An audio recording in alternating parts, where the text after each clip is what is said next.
اتنے روز سے یہاں مار داڑ کرتے ہوئے میں یہ اندازہ لگا چکا تھا کہ کس علاقے میں کس قسم کے لوگ رہتے ہیں۔ بس سٹینڈ کے علاقے میں اگرچہ چند اچھے اعلیٰ معیار کے ہوٹل، گیسٹ ہاؤسز اور ریسٹورنٹس بھی تھے، مگر مجموعی طور پر آبادی کو متوسط درجے کا قرار دیا جا سکتا تھا۔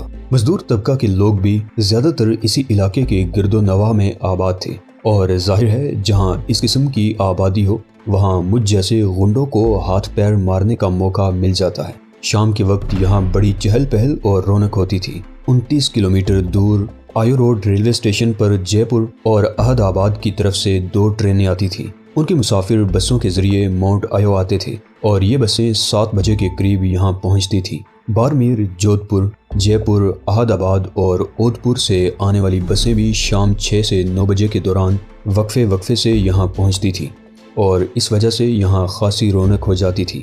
بس سٹینڈ کے علاقے میں رات کے وقت چہل پہل کی ایک وجہ وہ ریڈ لائٹ ایریا بھی تھا اور شکار گاہ بھی، لیکن میں نہ تو شکار کی تلاش میں آیا تھا اور نہ ہی سیر و تفریح کے لیے۔ اس روز دریودن نے بتایا تھا کہ ناگراج گوپال کے بنگلے میں چھپا بیٹھا ہے اور وہیں سے احکامات جاری کر رہا ہے۔ اس کے ساتھ بیلا اور شنکر بھی تھے۔ بیلا کو تو میں اچھی طرح جانتا تھا، مگر شنکر میرے لیے اجنبی تھا، تاہم ان دونوں کے بارے میں رادھا نے مجھے بہت کچھ بتا دیا تھا۔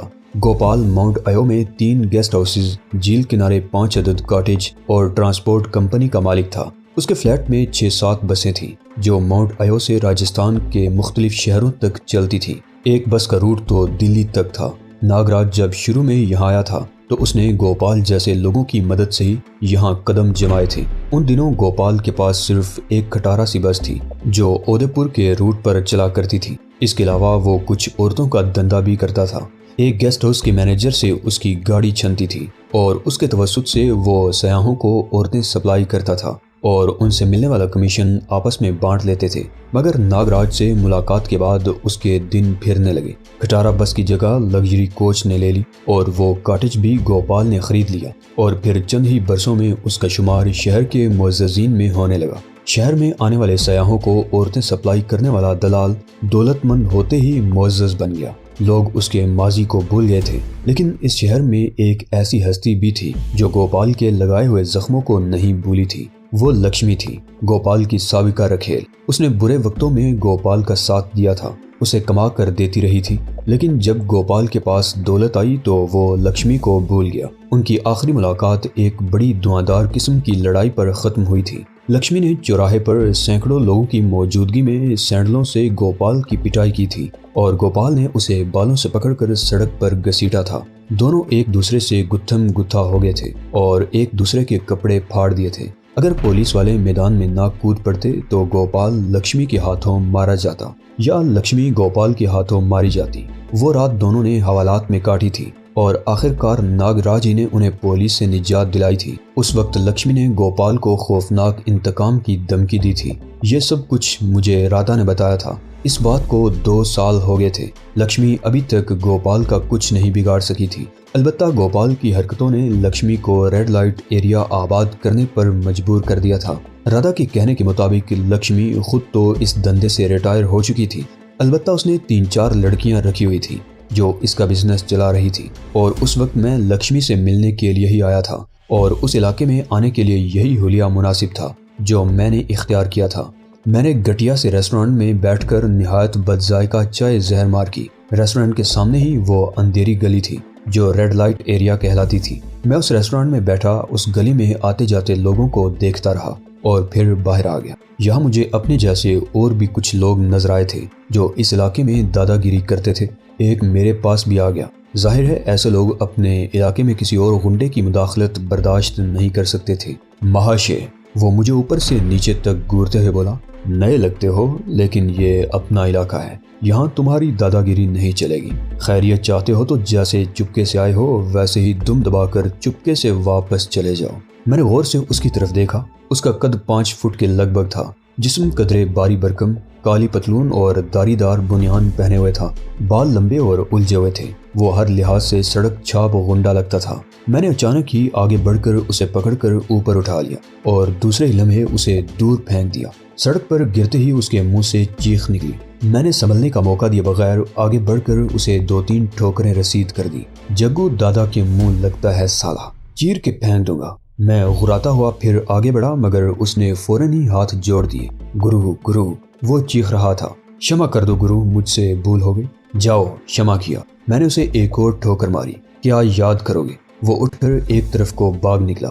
جب اس نے مجھے للکارا تھا تو اس کے 2-3 گرگے بھی قریب ہی جمع ہو گئے تھے، مگر اپنے دادا کا حشر دیکھ کر وہ ادھر ادھر کھسک گئے تھے۔ میں اندھیری گلی میں داخل ہو گیا۔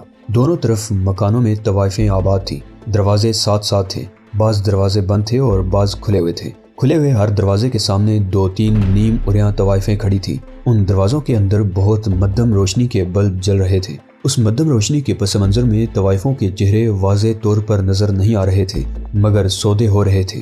دروازے بند ہو رہے تھے اور کھل رہے تھے۔ میں ایک دروازے کے سامنے رک گیا۔ یہ 2 پٹ کا دروازہ تھا جس کا ایک پٹ بند تھا۔ کھلے ہوئے پٹ کے سامنے اسٹول پر جو عورت بیٹھی تھی وہ غالباً اپنے آپ کو اپسرا ہی سمجھتی ہوگی۔ اس نے صرف پیٹی کوٹ اور اوپر مختصر سا بلاؤز پہن رکھا تھا۔ باہر کھڑے کھڑے کیا دیکھت ہو بہتر آؤ، اس نے میری طرف دیکھتے ہوئے کہا اور ساتھ ہی کسی قدر آگے جھک گئی۔ لکشمی بائی کہاں ملے گی؟ میں نے پوچھا۔ ارے اپن کو بھی چکھ کر دیکھو، لکشمی بائی کو بھول جاؤ گے، میں نے کہا۔ اسی لمحے بند کوارٹر کے پیچھے سے ایسی آواز سنائی دی جیسے دینگا مشتی ہو رہی ہو۔ پھر دڑ سے دروازہ کھلا۔ ایک آدمی باہر گلی میں گرا۔ اس کے پیچھے کوئی کپڑا بھی باہر اچھال دیا گیا۔ میرے منہ سے بے اختیار کہا نکل گیا۔ جس آدمی کو باہر پھینکا گیا تھا وہ برہنہ تھا اور بعد میں اس کی دھوتی پھینکی گئی تھی۔ وہ دھوتی لپیٹتا ہوا ایک طرف بھاگ کھڑا ہوا۔ اندر سے کسی عورت کی آواز سنائی دے رہی تھی۔ وہ طوائف تھی۔ اس نے کسی وجہ سے اپنے گاہک کو اٹھا کر باہر پھینک دیا تھا اور اب اسے گالیاں دے رہی تھی۔ مجھے وہ بھارتی فوجی یاد آ گئے جو سن 65 کی جنگ میں پاکستانی مجاہدین کے جوابی حملہ پر اپنی دھوتیاں بھی چھوڑ کر بھاگ گئے تھے۔ میں نے ایک بار پھر دروازے کی طرف دیکھا۔ کمرہ زیادہ بڑا نہیں تھا، مرغی کے ڈربے کی طرح تھا جسے درمیان میں پردہ تان کر 2 حصوں میں تقسیم کر دیا گیا تھا۔ میں آگے بڑھ گیا۔ ایک اور دروازے پر کھڑی عورت سے لکشمی بائی کے بارے میں پوچھا۔ اس نے سامنے والے دوسرے دروازے کی طرف اشارہ کر دیا۔ میں جیسے ہی اس طرف پہنچا، دروازے کے دونوں پٹ بیک وقت کھلے۔ 2 آدمی باہر نکلے اور گلی کے اندھیرے میں غائب ہو گئے۔ وہاں سے ایک طوائف جیسے ہی باہر نکلی، میں نے اسے لکشمی بائی کے بارے میں پوچھا۔ لکشمی بائی دندہ نہیں کرتی، میرے ساتھ آؤ نا، اس نے صاف اردو میں جواب دیا، جس کا مطلب تھا کہ وہ راجستھان کی رہنے والی نہیں تھی۔ میں دندے کے لیے نہیں آیا، اس سے کہو رادھا نے ایک آدمی بھیجا ہے، میں نے جواب دیا۔ رادھا مجھے بتا چکی تھی، وہ اور لکشمی ایک دوسرے کو جانتے ہیں۔ وہ چند لمحے میری طرف دیکھتی رہی اور پھر اندر چلی گئی۔ اس کمرے میں دوسری طرف بھی ایک دروازہ تھا۔ اس دوران دوسری طوائف باہر آ گئی اور مجھے پٹانے کی کوشش کرنے لگی۔ اندر جانے والی طوائف 3-4 منٹ بعد واپس آ گئی اور مجھے اپنے ساتھ اندر آنے کا اشارہ کیا۔ اس کمرے کے پیچھے ایک مختصر سا آنگن تھا اور ایک طرف اوپر جانے کے لیے لکڑی کے تختوں کی سیڑھیاں تھیں۔ اوپر چلے جاؤ، وہ عورت سیڑھیوں کی طرف اشارہ کر کے واپس چلی گئی۔ آنگن میں اندھیرا تھا۔ میں احتیاط سے سیڑھیاں چڑھنے لگا۔ ہر تختہ میرے پیروں کے بوجھ سے چرچرا رہا تھا۔ سیڑھیوں کے اختتام پر 4 مربع فٹ جگہ خالی تھی اور آگے دروازہ تھا جو بڑا ہوا تھا، مگر روشنی باہر جھلک رہی تھی۔ میں نے دروازے پر ہلکی سی دستک دی۔ آ جاؤ، دروازہ کھلا ہے، اندر سے کھنکتی ہوئی سی آواز سنائی دی۔ میں دروازہ کھول کر اندر داخل ہوتے ہی ٹھٹک گیا۔ رادھا نے بتایا تھا کہ لکشمی خود اس دندے سے ریٹائر ہو چکی ہے اور میں نے ذہن میں ایک تصور قائم کر لیا تھا کہ وہ بوڑھی ہو چکی ہوگی، لیکن اسے دیکھ کر میں چونکے بغیر نہیں رہ سکا تھا۔ اس کی عمر 35 سے 40 کے درمیان رہی ہوگی۔ رنگت ایسی گوری کے ہاتھ لگانے سے میلی ہو جائے، تیکھے نین نقش، دراز قامت اور سڈول اور بڑا بڑا سا جسم، وہ واقعی اپسرا لگ رہی تھی۔ مجھے گوپال پر بڑا غصہ آیا جس نے اتنی حسین عورت کو چھوڑ دیا تھا۔ وہ کرسی پر بیٹھی سگریٹ پی رہی تھی۔ سامنے صوفے پر ایک ادھیڑ عمر آدمی بھی بیٹھا ہوا تھا، جبکہ لکشمی کے ہونٹوں پر خفیف سی مسکراہٹ آ گئی۔ تمہیں تو کسی مندر میں ہونا چاہیے تھا مہاشے جی، یہاں کیوں آ گئے؟ بیٹھو۔ میں کرسی پر بیٹھ گیا۔ لکشمی سوالیہ نظروں سے میری طرف دیکھنے لگی۔ میں تنہائی میں بات کرنا چاہتا ہوں لکشمی جی، میں نے کہا۔ اس نے چونک کر میری طرف دیکھا اور پھر ساتھ والے کمرے میں لے گئی۔ میں نے مڑ کر اس آدمی کی طرف دیکھا۔ میری مداخلت اسے پسند نہیں آئی تھی اور وہ پیچ و تاب کھا کر رہ گیا تھا۔ کہو کیا بات ہے؟ لکشمی نے سگریٹ کا کش لگاتے ہوئے پوچھا۔ میں گوپال کے بارے میں بات کرنا چاہتا ہوں، میں نے جواب دیا۔ میری آواز سرگوشی سے زیادہ اونچی نہیں تھی۔ وہ اس طرح چونک گئی جیسے بجلی کا کرنٹ لگا ہو، بویں تن گئی۔ وہ میرے چہرے پر نظریں جماتے ہوئے بولی، تمہیں یہاں کس نے بھیجا ہے؟ میرا مطلب ہے وہ رادھا کون ہے؟ جس کا نام لے کر تم نے نیچے سے سندیسا بھیجا تھا؟ آشرم والی رادھا جو آج کل ناگراج، گوپال اور پولیس کو مطلوب ہے، میں نے جواب دیا۔ کیا تم وہی ہو جو تم ٹھیک سمجھ رہی ہو؟ میں نے اس کی بات کاٹ دی۔ میں اطمینان سے بات کرنا چاہتا ہوں، مگر تمہارا یہ مہمان میرا پرانا عاشق ہے، کبھی کبھی باتیں کرنے کے لیے تھوڑی دیر کو آ جاتا ہے، اس سے مجھے موٹی رقم مل جاتی ہے، اس لیے انکار نہیں کرتی۔ تم یہاں بیٹھو، میں ابھی آتی ہوں۔ لکشمی کہتے ہوئے اس کمرے میں واپس چلی گئی۔ یہ بیڈ روم تھا، بہت شاندار۔ میں ایک کرسی پر بیٹھ گیا، ادھر ادھر دیکھنے لگا۔ تقریباً 10 منٹ بعد اس کمرے کا باہر کا دروازہ بند ہونے کی آواز سنائی دی اور پھر لکشمی درمیانی دروازے کا پردہ ہٹا کر اندر آ گئی۔ اس کی آنکھوں میں اور چہرے پر عجیب سنسنی سے تاثرات ابھر آئے تھے۔ وہ چند لمحے میری طرف دیکھتی رہی اور پھر سامنے کرسی پر بیٹھ گئی۔ یقین نہیں آتا کہ تم وہی ہو، وہ بولی۔ اس کے لہجے میں بھی ہلکی سی تھرتھراہٹ تھی۔ وہ لوگ جہنم کے بلاؤں کی طرح تمہارے پیچھے لگے ہوئے ہیں اور تم اس طرح آزادی سے گھوم رہے ہو۔ اگر مجھے کوئی خوف ہوتا تو کسی بل میں گھس کر بیٹھا رہتا۔ میں نے جواب دیا۔ گوپال کے بارے میں کیا کہنا چاہتے ہو؟ اس نے کہا۔ لکشمی کی اب تک کی باتوں سے میں سمجھ گیا تھا کہ وہ اب بھی انتقام کی آگ میں جل رہی تھی اور گوپال کے خلاف کسی بھی کارروائی میں میرا ساتھ دینے سے نہیں ہچکچائے گی۔ میں چند لمحوں تک اس کی آنکھوں اور چہرے کے تاثرات سے بھی اندازہ لگانے کی کوشش کرتا رہا کہ وہ کتنے پانی میں ہے۔ میں نے اس کے اور گوپال کے حوالے سے رادھا کی بتائی ہوئی کچھ باتیں دہرائیں تو اس کا چہرہ سرخ ہو گیا۔ جو کچھ کہنا چاہتے ہو صاف صاف کہو، وہ بولی۔ میں گوپال کو نرک تک پہنچانے کے لیے آخری حد تک جانے کو تیار ہوں۔ میری زندگی کی سب سے بڑی خواہش ہے کہ گوپال کو شہر کے اسی چوراہے پر اپنے قدموں میں تڑپ تڑپ کر دم توڑتے ہوئے دیکھوں جہاں اس نے مجھے بالوں سے پکڑ کر گھسیٹا تھا۔ آج بھی مجھے وہ سب کچھ یاد آتا ہے تو میرا خون کھول اٹھتا ہے۔ بالکل ویسا ہی ہوگا جیسا تم چاہتی ہو، میں نے کہا، مگر اس کے لیے مجھے تمہارے بھرپور تعاون کی ضرورت ہے۔ میں چند لمحے خاموش ہوا، پھر اسے بتانے لگا کہ میں کیا چاہتا ہوں۔ گوپال اس بنگلے میں نہیں ہے۔ میرے خاموش ہونے پر اس نے کہا، میں اگرچہ اب تک اس کے خلاف کچھ نہیں کر سکی مگر اس کی سرگرمیوں پر نگاہ رکھے ہوئے ہوں۔ 7-8 روز پہلے جب تم نے دریودن کو قتل کیا تھا، اس سے اگلے ہی روز اس نے وہ بنگلہ چھوڑ دیا تھا۔ ناگراج بہت بے رحم اور شفاق آدمی ہے۔ وہ آج تک 20 بے گناہوں کو موت کی گھاٹ اتار چکا ہے، لیکن اب اسے اپنا جیون خطرے میں نظر آ رہا ہے تو وہ چھپتا پھر رہا ہے۔ وہ جانتا ہے کہ تمہارا اصل نشانہ وہی ہوگا اور جس طرح تم اس کے آدمیوں کو یکے بعد دیگرے ختم کرتے جا رہے ہو، اس کے دل میں تمہارا خوف بیٹھتا جا رہا ہے۔ اسے یقین ہے کہ تم اس تک ضرور پہنچ جاؤ گے۔ ایک بار تو وہ تمہارے ہاتھ آ بھی گیا تھا۔ تم نے اس کی پٹائی کر کے اسے گھائل کر دیا اور اس کے سامنے روی پنڈت کو مار ڈالا۔ اس رات تم ناگراج کو جس طرح چھوڑ گئے تھے، اس کے قریبی حلقوں میں یہ خیال کیا جاتا ہے کہ تم نے کسی وجہ سے اس کا جیون دان کیا تھا۔ تم کسی خاص موقع کی تلاش میں ہو، اس لیے وہ بار بار ٹھکانے بدل رہا ہے۔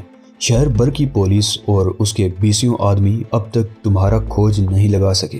وہ تمہیں چھلاوا سمجھتے ہیں۔ تمہیں یہ ساری کتھا کیسے معلوم ہوئی؟ میرا مطلب ہے ناگراج کو زخمی کرنے والی بات، میں نے پوچھا۔ اس گروہ میں میرے بھی کچھ ہمدرد ہیں، لکشمی نے جواب دیا۔ وہ لوگ اگرچہ قابل اعتماد نہیں ہیں، لیکن مجھے ان سے بہت سی باتیں معلوم ہوتی رہتی ہیں۔ اور پھر یہ بات تو پورے شہر میں پھیل چکی ہے کہ ناگراج تمہارے ہاتھوں گھائل ہوا تھا۔ وہ لوگ اب کہاں ہیں؟ میں نے پوچھا۔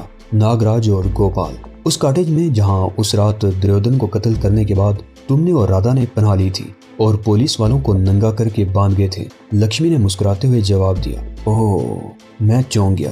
تم بہت کچھ جانتی ہو، جانکاری رکھنی پڑتی ہے، لکشمی نے کہا۔ میں رنڈی ہوں، میرے پاس بہت سے لوگ آتے ہیں اور بہت سی باتیں بغیر پوچھے ہی معلوم ہو جاتی ہیں، مگر تم تو اب دندہ نہیں کرتی، میں نے کہا۔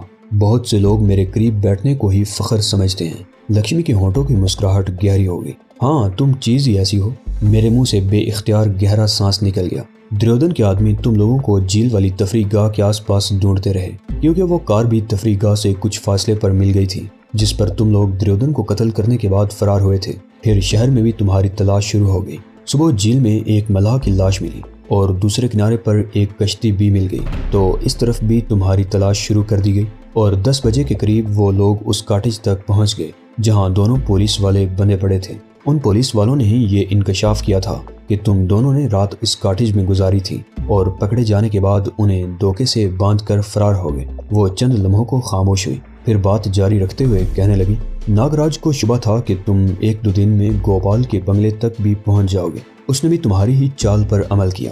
یعنی اس کاٹیج کا انتخاب کیا ہے جس پر تمہیں شبہ نہیں ہو سکتا تھا۔ کاٹیج میں ان کی منتقلی بڑی رازداری سے عمل میں آئی تھی، لیکن تمہیں کیسے پتہ چل گیا؟ میں نے سوالیہ نگاہوں سے اس کی طرف دیکھا۔ اس سے اگلے ہی روز گوپال کا ایک آدمی متھیا کی ایک لونڈیا کو لے گیا تھا۔ لکشمی نے جواب دیا، ناگراج میں زہر بھرا ہوا ہے اور جب تک یہ زہر اس کے خون سے نکلتا نہ رہے اسے چین نہیں پڑتا۔ متھیا کون ہے؟ میں نے پوچھا۔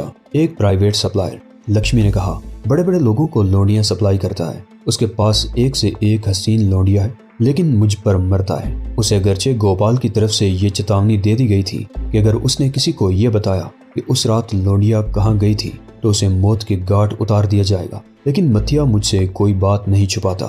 میرے گھٹنے سے لگ کر بیٹھتا ہے تو اس کی زبان فر فر چلنے لگتی ہے۔ اور یہ شنکر کون ہے؟ میں نے پوچھا۔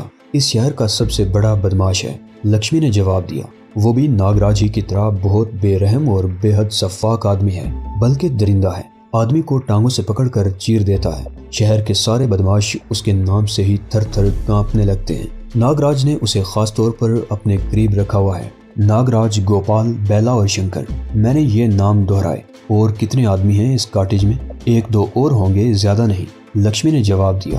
ناگراج یہ بھی سمجھتا ہے کہ زیادہ بھیڑ بھاڑ اس کا راز فاش کر سکتی ہے، اس لیے اس نے اپنے قریب صرف 2-4 ایسے آدمی رکھے ہیں جو ضرورت کے وقت اپنی جان لڑا دیں گے۔ میں صحیح تعداد معلوم کرنا چاہتا ہوں، میں نے کہا۔ کل معلوم کر کے بتا سکوں گی، لیکن کیسے بتاؤں گی؟ تمہارا اس طرح آزادی سے پھرنا بھی خطرے سے خالی نہیں ہوگا، لکشمی نے کہا۔ کل شام ٹھیک 8 بجے میں تمہیں اسی گیٹ اپ میں پریم نواس ریسٹورانٹ میں ملوں گا۔ میں نے اسے رتنا والے ریسٹورانٹ کا پتہ بتا دیا۔ میرے خیال میں اس کاٹیج میں ٹیلی فون تو نہیں ہے، لیکن گوپال کے پاس سیلولر فون ہے، میں اس کا نمبر معلوم کر لوں گی، لکشمی نے بات مکمل ہونے سے پہلے ہی کہہ دیا۔ ٹھیک ہے، اب میں چلتا ہوں، میں کہتے ہوئے اٹھ کھڑا ہوا۔ اگر تمہارے چہرے پر یہ داڑھی مونچھیں اور گال پر مسا نہ ہو تو تم یقیناً بہت شاندار ہوگے، اس نے بھی اٹھتے ہوئے مسکرا کر کہا۔ مطمئن رہو، وقت آنے پر میں تمہیں اپنی اصل صورت بھی دکھا دوں گا، میں نے بھی مسکراتے ہوئے جواب دیا۔ ہم دونوں دوسرے کمرے میں آ گئے۔ لکشمی نے بار کا دروازہ کھول کر کسی لڑکی کا نام لے کر آواز دی، جی ماتا رانی۔ نیچے سے فوراً ہی آواز سنائی دی، اندر کوئی ہے تو نہیں؟ مہمان جا رہا ہے، لکشمی نے کہا۔ نہیں ماتا رانی، نیچے سے جواب ملا۔ میں نے لکشمی کی طرف دیکھا اور پھر سیڑھیاں اترنے لگا۔ اس اندھیری گلی سے نکل کر میں جیسے ہی سڑک پر پہنچا، 3-4 غنڈوں نے مجھے گھیر لیا۔ ان میں ایک وہ بھی تھا جسے میں نے اٹھا کر پٹخ دیا تھا۔ ان کے ارادے خطرناک نظر آ رہے تھے۔ اس وقت تو وہ غنڈا گرو گرو کہتا ہوا بھاگ گیا تھا اور اب اپنے ساتھیوں کو جمع کر کے مجھے تلاش کرتا پھر رہا تھا۔ میں اس وقت لڑنے کے موڈ میں نہیں تھا، لڑائی سے میرا کام بگڑ سکتا تھا۔ میں نے اس غنڈے کی طرف دیکھتے ہوئے فوراً ہی ہاتھ جوڑ دیے۔ بھائیو، میں تو تم لوگوں کا مہمان ہوں، آج آیا ہوں، کل چلا جاؤں گا۔ 1 گھنٹہ پہلے جو بھی ہوا تھا وہ غلط فہمی کی بنا پر ہوا تھا۔ تمہیں